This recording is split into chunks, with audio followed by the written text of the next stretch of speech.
کریم کا پہلا رمضان ایک چھوٹے سے گاؤں میں ایک 10 سالہ لڑکا کریم رمضان کے مقدس مہینے کا بے حد انتظار کر رہا تھا۔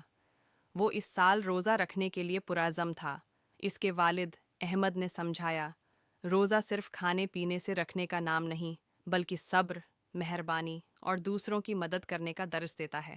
کریم سحری کے لیے جلدی اٹھا اور اپنے گھر والوں کے ساتھ کھجور اور پانی سے روزہ رکھا۔ دن گزرتا گیا، بھوک محسوس ہوئی، مگر اس نے اپنے ارادے کو یاد رکھا اور دعا کر کے صبر کیا۔ افطار کے وقت بسم اللہ کہہ کر اس نے کھجور کھائی اور پانی پیا۔ اس کے والد نے مسکراتے ہوئے کہا، اللہ تمہارے دل کو نرمی اور بھلائی عطا کرے۔ تراویح میں وہ والد کے ساتھ کھڑا ہوا۔ تھکاوٹ کے باوجود اس کے دل کو سکون اور بھائی چارے کا احساس ہوا۔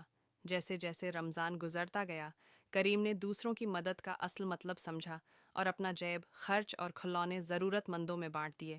جب عید آئی، کریم نے خوشی ہوئی سے منائی، یہ جان کر کہ رمضان صرف روزہ رکھنے کا نام نہیں، بلکہ ایمان، سخاوت اور روحانی ترقی کا مہینہ ہے۔